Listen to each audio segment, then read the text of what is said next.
I knew nothing about Bigfoot before August 1st, 1993, when I was camping with my fiancée at a place called Skookum Lake in Clackamas County here in Oregon. And that is where I first encountered what I thought to be Bigfoot or Sasquatch, as it's called.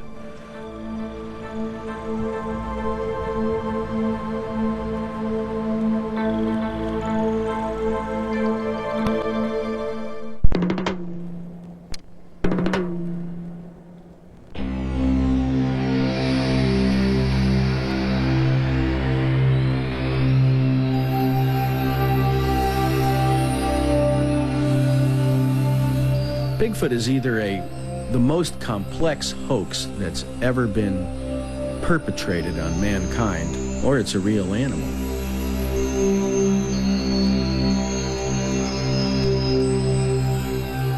The search for Bigfoot is like the search for the Holy Grail. People really want to score that big payoff and find Bigfoot when no one else has.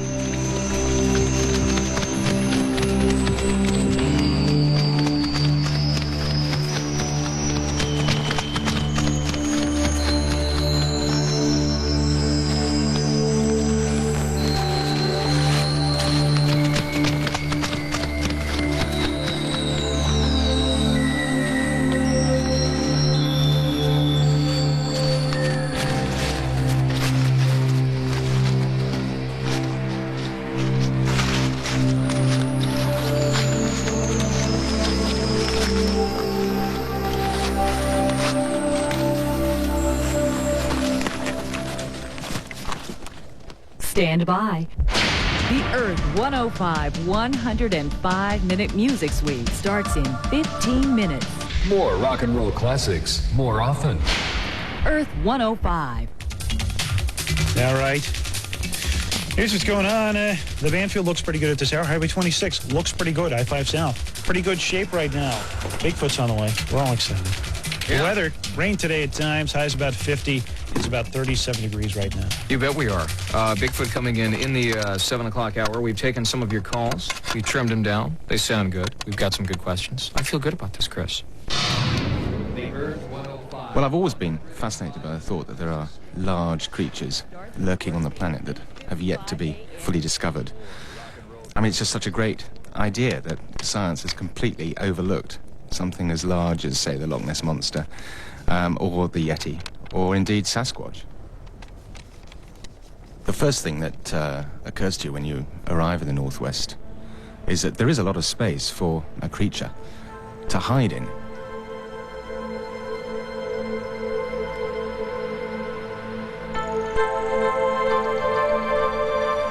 I was fascinated by the idea of coming to Oregon and finding out more about it.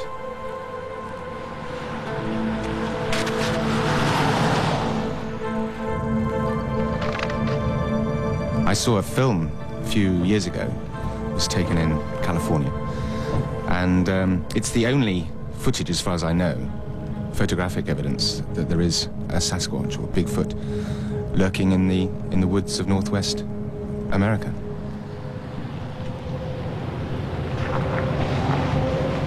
Ever since that famous Patterson footage, which is now 30 years old, and with every sighting that has happened since, there's a growing band of Bigfoot investigators, and their job is to analyze and check out each sighting after it's occurred. This is on October 20th, 1967. Roger Patterson and Bob Gimlin were down there deliberately looking for evidence of the Bigfoot. And squatting beside the river here was this creature. And as it came up, it frightened the horses. Roger Patterson was thrown to the ground. And as he fell, he had the sense of mind to reach up and pull his camera out. And then he started filming and walking fast after this animal. As you can see, it bounces around a lot, and that's due to logs in the way in the front he climbed over. And he'll get to these different positions, and he'll stop, and it'll clear. But then he goes back to jumping around again. And there is just walking away, and it then disappears up into the hills or into the... Yes, she disappears into here. This trail curves right back to here and then cuts back. But they didn't go any farther that day. They just stayed there where she disappeared. You say she? She. How do we know it's a she? Well, in frame 352, and that's our most famous film, piece in this. She turns towards the camera, and as she does, her breasts swing over. Right in it's coming here. up here. She'll get right over here now, 352. I see, yeah. And her breasts roll. They just more or less undulate. You see them roll over. Pretty elaborate thing for a hoaxer to do, to... I would think so, too, to go to that extra trouble to try to make that look real also, not just the walking or the hair-looking thing walking away, but to have those breasts come in, and they do, when you see them up close, do look real. So that would be quite a bit to go through just for that effect. The Earth 105 105-minute music suite. To start the workday at 8:55 a.m.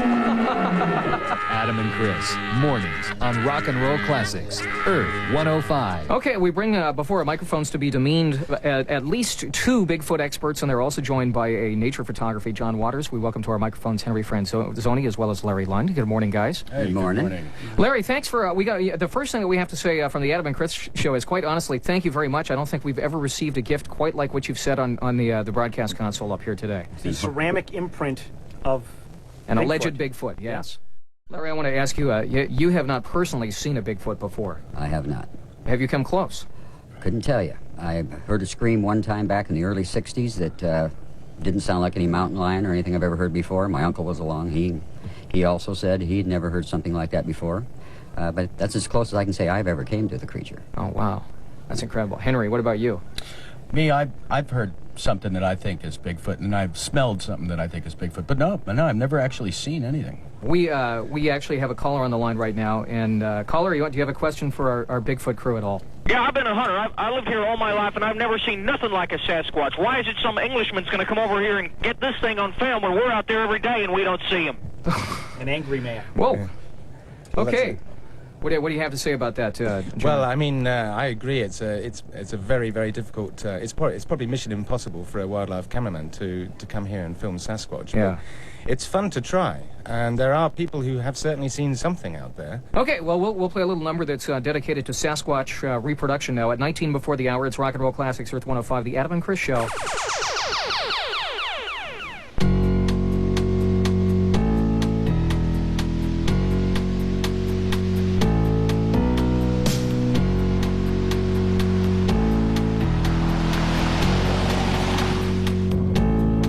From the many people I've met who've had a Bigfoot experience, whether they've seen it or smelt it or heard it, Bigfoot gets to them when they've had one of those experiences. And many of them become absolutely obsessed and passionate about the quest for the truth about Bigfoot.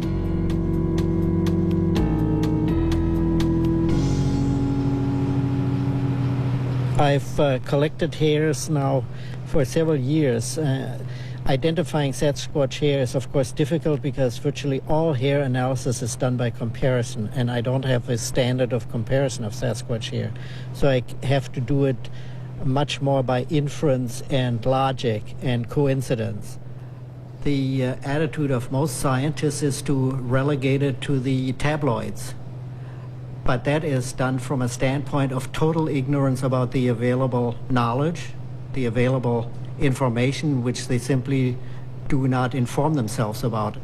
To really convince the skeptics, it would probably take the equivalent of a skeleton or a severed head or an arm or a leg or something of that nature. I was hoping that a hair would be able to yield a DNA sequence that could be directly compared to human and ape DNA sequences. Unfortunately, the hair has not generated DNA to the degree that it can be sequenced. In that respect, it is different from human hair. We can say at least that much. But there's one scientist who works in this field, Grover Krantz, who said even if you had a corpse, you'd have to drag it physically from meeting to meeting and rub people's noses in it before they believe it.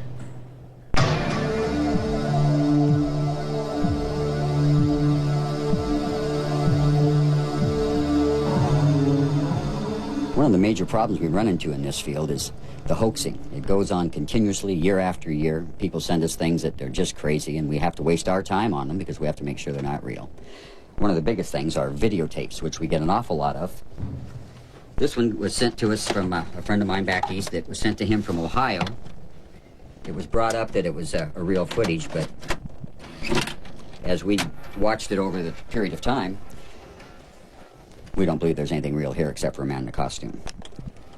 One of the main things that caught our eye was the fact that he walks from left to right. He takes some animalistic-looking steps, but then you'll see that it looks like a man hiding behind trees and jumping out. Then he turns around and goes from right back to left. We find this hard to consume, that a creature would hang around unless he was trying to get a better camera shot on it. So we pretty much put this down as a hoax, even though we're not positively sure.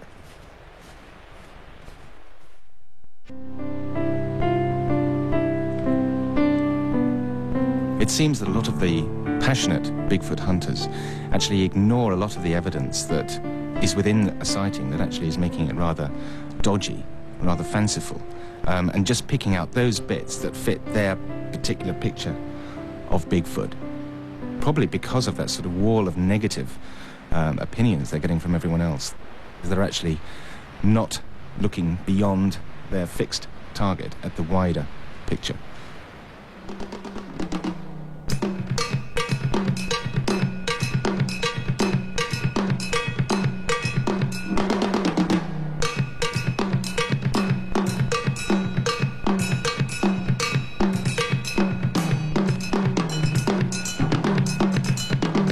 I think that this drumming that I'm doing will possibly entertain Bigfoot.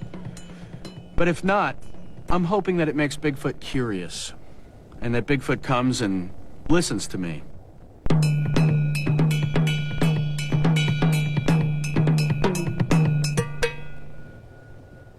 A lot of times Bigfoot is seen observing people operate heavy machinery in the woods.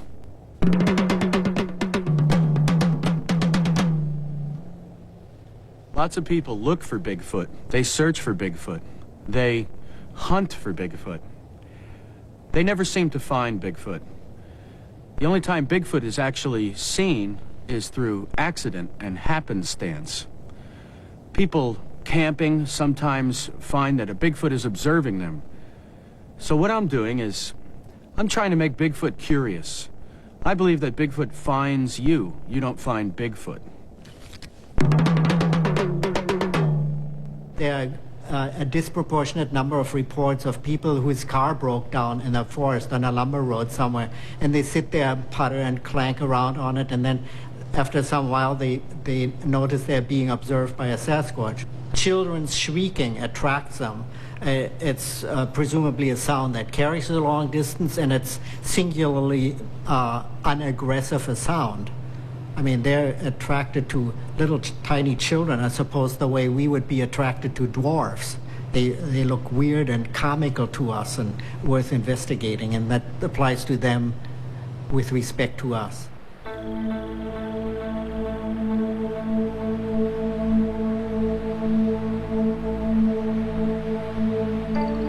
All our fairy tales have the dark, forbidding forest as a place of danger, as a place where monsters lurk, the famous bogeyman.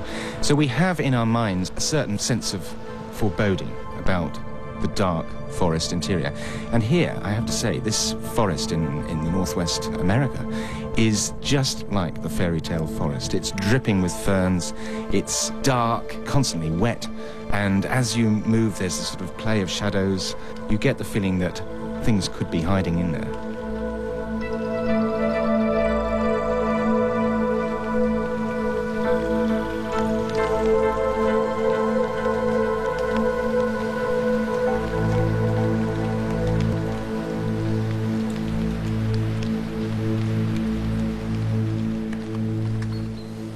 There's a guy called Ron Moorhead who, for several years, had a cabin way up in the remotest parts of the Sierras of Northern California. And he was there one time with a friend, and every evening they used to hear some absolutely bizarre noises and calls, and they couldn't figure out what the hell it was. And so they took up a tape recorder one time, and this is what they recorded.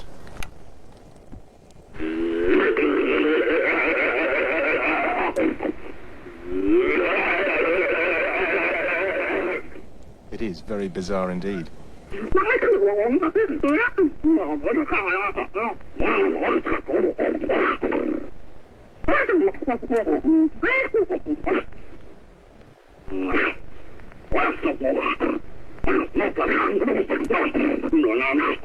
We decided to record the sounds and put them on a CD and a cassette and make them available to people.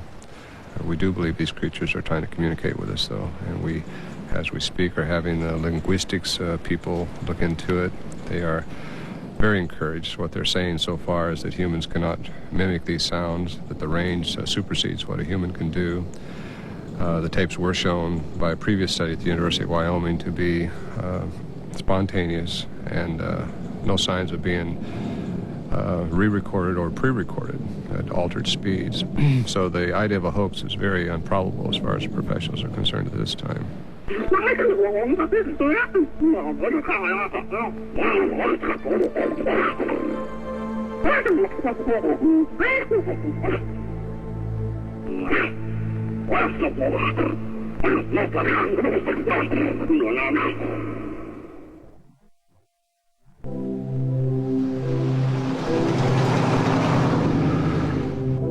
It's obvious that for some people, Bigfoot is alive and well, but living in their imagination. And there are some people who, I think, their sense of humor has pushed them to do a hoax. But there are some people, I mean, they could not be more credible witnesses. And yet, they have seen something that is almost impossible to explain.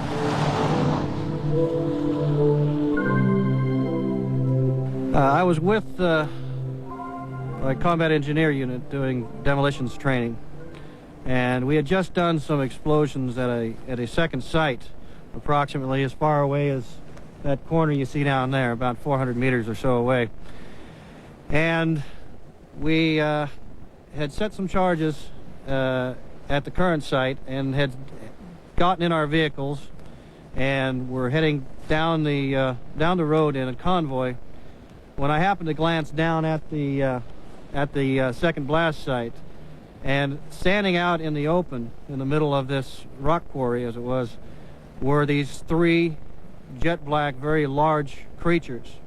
When I first saw these creatures, my mind refused to accept that I was seeing what I was. In a matter of 4 to 5 seconds, perhaps, I tried to explain it away as deer, elk, possibly 3 bears, but I was left to believe after a few short seconds that I was seeing these big feet that people have been talking about for years. After about 25 to 30 seconds of viewing them, I lost sight of them as we drove into the tree line. If somebody would have asked me prior to this sighting whether or not I actually believed that these creatures existed, I probably would have responded, I'm open enough-minded to believe that they exist, but I'd have to lump it right there with UFOs and the like, that I would have to actually see one to believe it. Today I can say, not only do I believe they exist, I know they do. I have seen them. One of the things, I suppose, I guess, is that so many of the experiences are intensely personal. There's nothing you can actually then show someone and say, It's almost as if, yes, a Bigfoot. The most concrete thing is the 67 Patterson film. Have you seen the 67 Patterson film? I saw it many times. That's held up. That is the most concrete evidence that we've ever found. It's still controversial 30 years later. And it's something that, for me, the more that I've studied it, the more I've looked at it, the more I'm convinced that it's real. The fact that the Patterson film exists at all means that, to me, this phenomenon, this Bigfoot phenomenon, is not a mass hallucination. It's not a cultural phenomenon, because you can't take a picture of a mass hallucination. This was taken from Bluff Creek, October 20th, 1967, from the Patterson film, taken that same day. It's 14.5 inches long, and as you can see, it's rather narrow compared to these. These are also Bluff Creek tracks from 1960, a different size and shape of creature, perhaps. But these are fairly narrow, and they widen at the top. Now, that's 14.5 inches long. But comparing it with one of our top basketball players, Shaquille O'Neal, this is his last year's shoe. Actually, it's a size 20 Triple H. This year he wears a size 22 Triple H. And as you can see, he somewhat dwarfs this track. There's no reason why there couldn't be a primate out there walking in the woods with a good-sized foot like this. I've looked at it for 3 years. I've looked at it hundreds and hundreds of times also. And a couple things stand out to me now. But the most interesting thing for me is the walk, because the creature walks differently than a person does or than a gorilla does. A gorilla walks from the quadriceps When he's walking up, he holds himself up at the back of his legs. So he kind of walks in an awkward way when he's upright. Hominids are adopted for upright walking.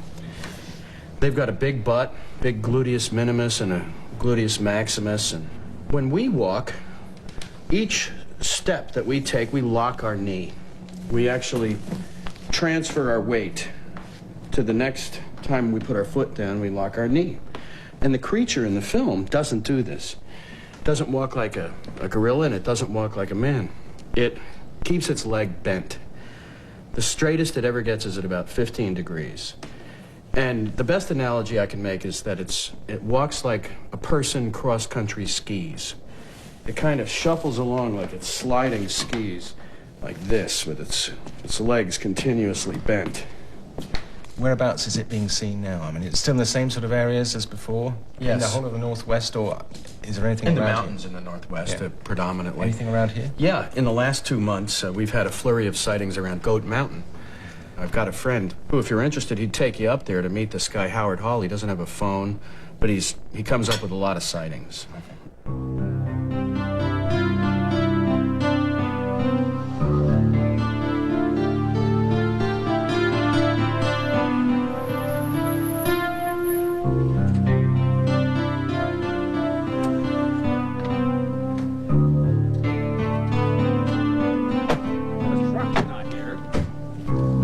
If there's a note or something on the door. No. It appears that he's not home. He must be out doing his rounds someplace, checking on equipment. So is he likely to come back, or do you think he's way up in there? It's hard to Hills. say. I don't know his schedule at all. I've only met him the one time, so very likely he could come back at any given time. Howdy. How's it going? You caught me out on a walk. Hi, Howard. How are you? Oh, not bad. Yourself? Oh, pretty good. Howard, this is John, and you remember Wes. John is from Howard. Howdy. John is from a filming crew that's here to do some filming and wants a good area where you've had sightings. And as you told me, you had quite a few situations up here where you've seen or heard. Seeing some signs or evidence. Waste your time. That's where a lot of people are messing up. You've got to be here like a week or two, something like that. Let them know you're here. I mean, have you seen them just around here? Yeah, something caught my eye right in the middle of the road there. So I stopped right here, and I kicked the flashlight on. And I saw something turn and go like this. And I was looking at it for a minute going, because I couldn't see no eyes or nothing like that. Looked down a minute, looked back up, and went, that's Bigfoot. And he was like 6'6", real broad. And no, he does not walk all hunched over like the Hollywood Neanderthal. And I turned the flashlight off, he was gone.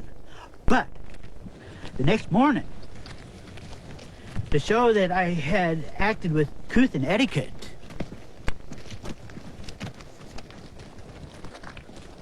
that piece of bark was left laying there. And he left that? They come back down that night. I heard him come down, but I just didn't open the door. How come you don't take a picture of him, Howard? Because if I take a picture of him and then, someone goes, well, yeah, there's Bigfoot right here, I'm going to have every Bubba redneck in the woods up here with a gun to be the first one to kill a Bigfoot. Howard, why do you think he left that piece of bark there? As a thank you. Because obviously this is one of their cut areas. This is one of their trails. Mm-hmm. And I didn't bother the kids. I took the light off him so he could go on his way. And when they come back down, I kept the dog in the trailer, so they didn't have to worry about, anything going wrong. Mm-hmm. So you think that for some reason they value bark enough to give it to you as a gift? No, what it was, okay, like the early Indians, in the Old West, when they was traveling a trail, the deal was when you come to a crossroad, you stop and you put a rock down. All that rock meant was, hi, I'm a human, I'm alive, and I crossed here. Thank you. My big claim to fame with Bigfoot research is that it struck me one day that the Native Americans knew a lot more about Bigfoot or Sasquatch than us white people did. So I found all the names of Bigfoot that I could find that were Native American names. I found over 100 names. And I plugged them into the U.S. government's Geographical Names Information System and found 2,300 places in America that had been named for these creatures. Then, assuming that this is also a place, these places were places they wanted to hang out, I found that on a map, these places followed the summit ridges and summit peaks of all the mountain ranges in America, particularly here in Oregon and in Washington. Over here on the 3D relief map, I've found that the Indian place names and modern sighting reports fall along the summit ridges and peaks of the Coast Range, the summit ridges and peaks of the Cascade Range, and in particular, the highest density is between these three mountains, Mount St. Helens, Mount Adams, and Mount Rainier. And the triangle formed within that is the highest density of Indian place names having to do with Bigfoot or Sasquatch.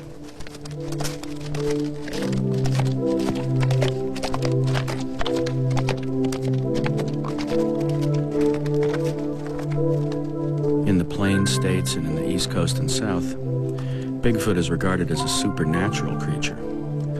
Many tales are told of Bigfoot's ability to turn invisible.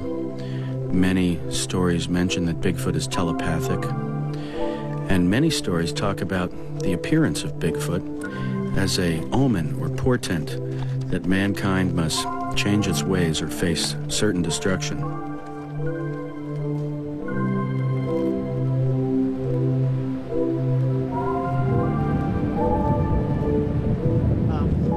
This is the borderlands where the two clans met. This, take a look, check it out. You got trees pulled over. You got trees pushed down. You got trees laying in trees. What happened is right in through here, there's two clans and territory fight for food for winter. And if you look, when I first saw it, I went wind damage. Then I got to checking, and the trees around it are in good shape. And a lot of these that came down after I started jumping them up here. Did you hear when it happened? How long ago was this? There was a couple days worth, and I stayed out of here because where they might take and say snapping the tops of the trees off proves their point to each other. I'm shorter than they are. I don't want them saying driving me feet first into the ground up to my neck is proving a point, you know. This, here you're talking survival. You're talking food for them and their families, their kids. You're better off French kissing a cobra than getting in the middle of something like this. So are there any other animals that could have done that? I mean, could it have been a bear? Or... there's other animals that use this trail. The cougar and the bear is the main ones that come up here. And if a bear was to come up here and do that, it would have ripped out all these trees right in through here. They have no sense of humor. If something's in the way, they tear out a big enough area where they can just walk. This, that's a tool. So it's only the Sasquatch that actually sort of pulls its way out there. That helps them to climb up without leaving prints, and they can come down and break their fall so they don't go down too fast and sprain an ankle. Are there any other sort of areas like this with that sort of... Oh, God, yes. Come with me. You know, I've got something that makes this look like it's nothing. And it's just right up around the corner here. Come here and be prepared to be bedazzled. You might want to take a move up here for a month or so, let them get used to you, and you're going to take all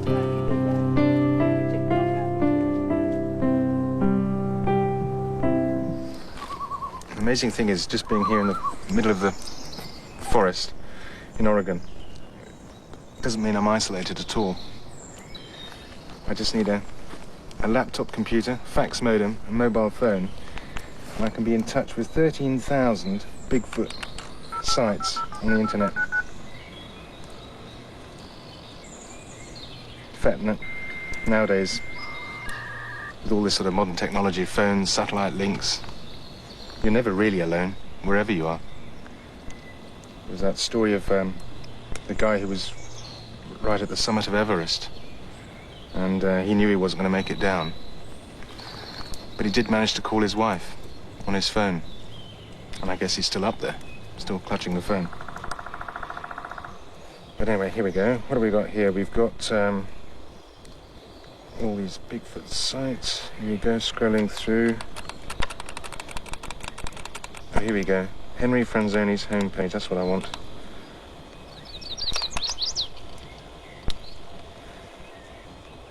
My personal quest, as silly as it sounds, is to make friends with Sasquatch. I believe that great benefit can be derived for both species, both Sasquatch and human, by having some sort of communication between the two species. We may be able to help them, they may be able to help us. We may be able to set habitat aside for them, even though we've never found one. They may be able to shed some light on biology or the human condition that we've never even dreamed about. Well, of course, eventually you come around to the droppings of Bigfoot. Inherently, it's very difficult to assign a dropping to an unknown animal if you don't have a type dropping on hand, and there's no absolute way of identifying it. I know of only one dropping that seems to fit the bill, and that consisted of a sausage, a folded pile of sausage, about a foot high, 36 inches long if you had unfolded it, and 4 inches in diameter. And a wit, in fact, Larry Lund mentioned that that's perhaps the reason why you hear loud screams in the forest occasionally.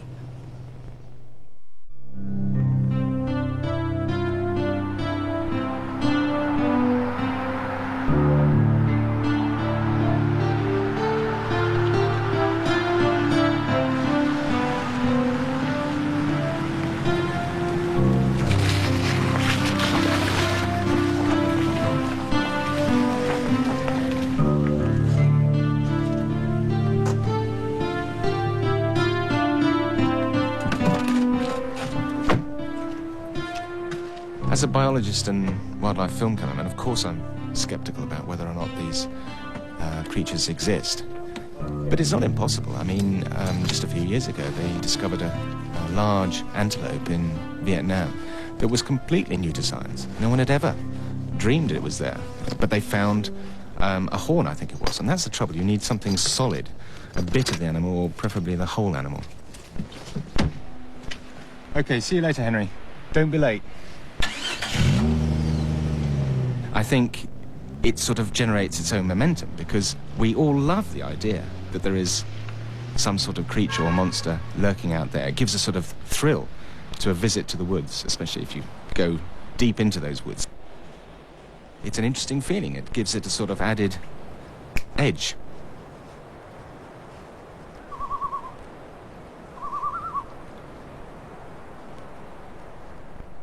Crazy.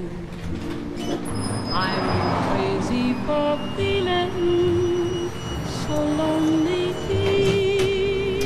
Could I have a draft beer, please? I'm crazy. I mean, seriously, the chances of filming Bigfoot. 0, I would say. 0. And this isn't actually even the darkest forest, the deepest forest. It's actually been thinned out a bit. That's just so I can see something. The densest forest, you can't, I mean, you can't even film in the middle of the day. It gets that dark and dingy and damp. It's certainly part of its mystique. Very dark, forbidding sort of place. But as far as filming Sasquatch, in what little time I have, 0. Forget it.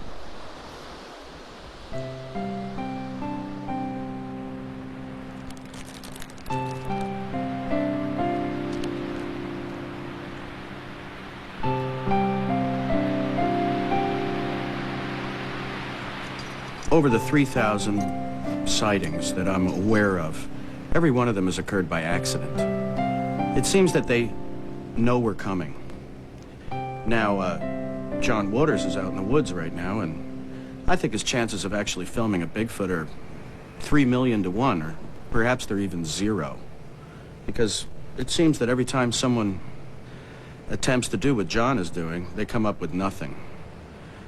Patterson himself, even though he set out in the woods to film Bigfoot, he was never able to duplicate that again in his life. It was a one-time occurrence.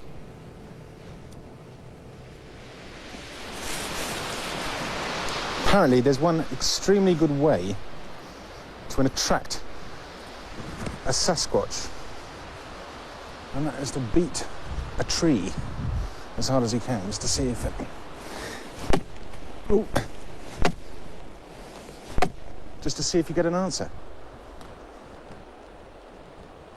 Try again.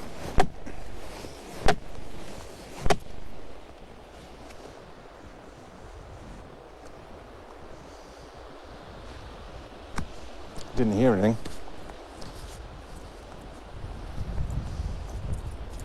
You get a lot of crackpot ideas, all well. Maybe that's too unkind. A lot of strange ideas about Sasquatch. But at the end of the day, I mean, the people I've met who've had experiences, they've been very real experiences and have left a very great impression on them. But it's all personal experiences. There's no hard proof for the rest of us to look at. But right now, as it's absolutely pouring with rain, yet again, I'm going to turn you off and cover you up. As far as the place of a Bigfoot in the animal kingdom in general, it is obviously a primate. The fact that it is walking upright on two legs only superficially simulates its relationship to man, because in fact it has evolved in the direction of muscle instead of brain. If it had combined both, we'd now be living in the hills and the Sasquatch would be sitting down here.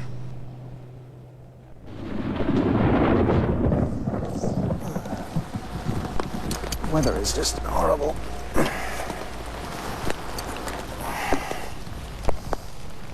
Five. Well, Henry's well overdue.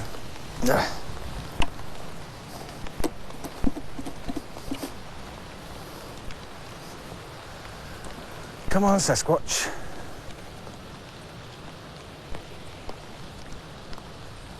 Come on, Henry. Because I'm getting absolutely soaked. Can't get that Patterson footage out of my mind. If it is a hoax, it's certainly a very, very clever one. And it's defied complete explanation for a long, long time. I suppose the only way to find out is to do a hoax of my own. See if I can't baffle the experts. Can I speak to Patrick Denver, please? Oh, hello, Patrick. It's John Waters here. I hear that you're in the sort of costumes and special effects department. Yeah? Well, I think I've got a job for you.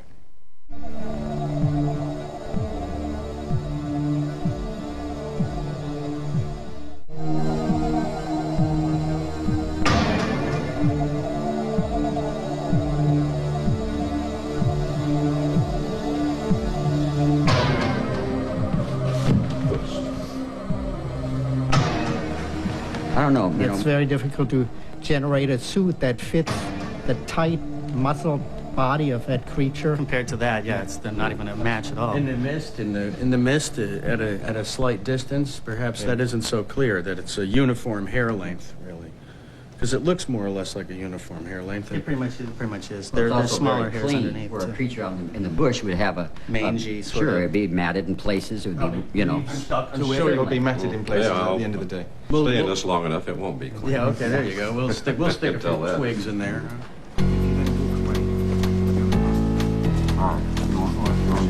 Yeah, first I'll show you where to wait. Just wait here. Sit on the bottom. Something like that. Yeah, just here. And then just head straight down there to that bird tree.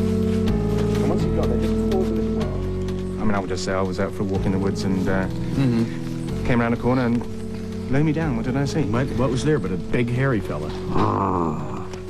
Now, obviously, to make this hoax, convincing, I have to be quite far away, Right. and I have to have the creature obscured as much as possible, because otherwise it's not going to bear examination, serious examination. This is where I'm going to encounter you, as it were, where I'll first see you. So I'll just take you down there and run through what I'm going to do. How are you feeling, all right? Okay, let's go down and I'll show you where the mark is.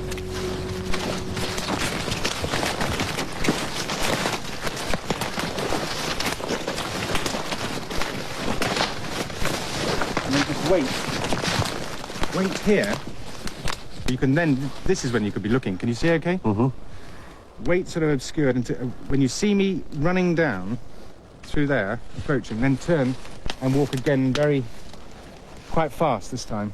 I'll try to catch up with you, but I won't, as it were. End up disappearing, but just keep because walking. I have this 5-foot stride and Exactly. I'm leaving you behind. Exactly. All right. Okay, let's give it a go. Okay.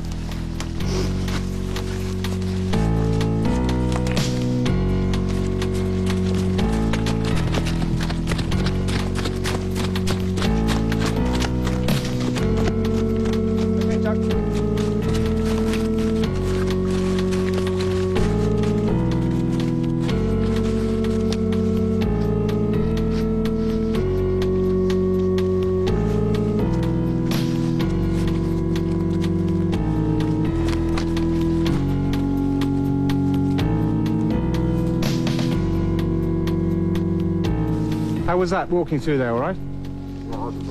Yeah. Your feet are all right? You're not, that's... Well, they're going to freeze up and fall off pretty soon, but other than that, I'm okay. Yeah. Well, we won't be long. I don't think we'll be very long. That was good. It's certainly indistinct, very shaky, because I'm handheld.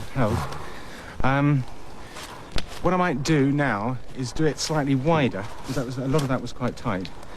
But if you can leave that tree where you were a little earlier. Okay? That'd be great. That was good.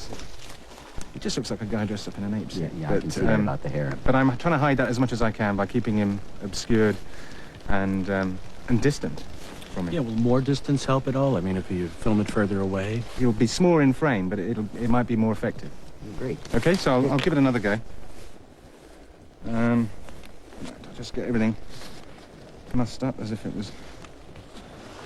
Get the focus wrong for starts, which I probably would have right at the beginning, and off I go.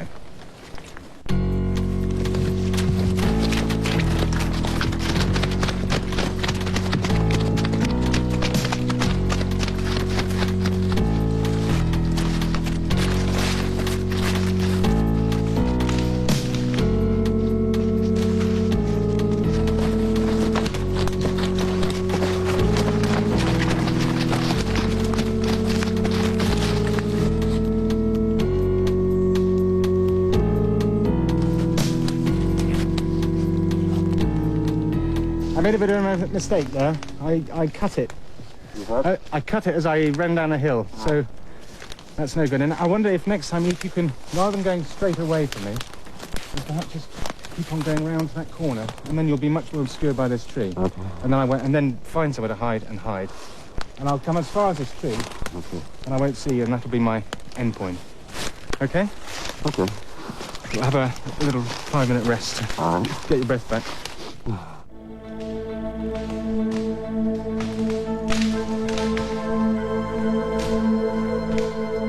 Our man in an ape suit looked always like a man in an ape suit. The hair was too long, and I think it'd be quite quickly exposed for the hoax that it was.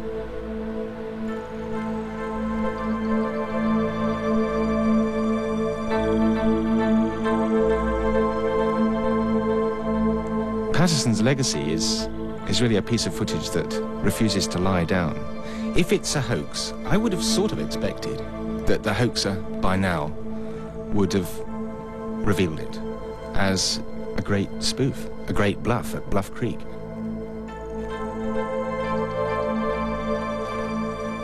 Science needs a corpse. I don't know whether Bigfoot is ever going to provide a corpse for science to dissect and catalogue. Until it does, then the Bigfoot mystery survives.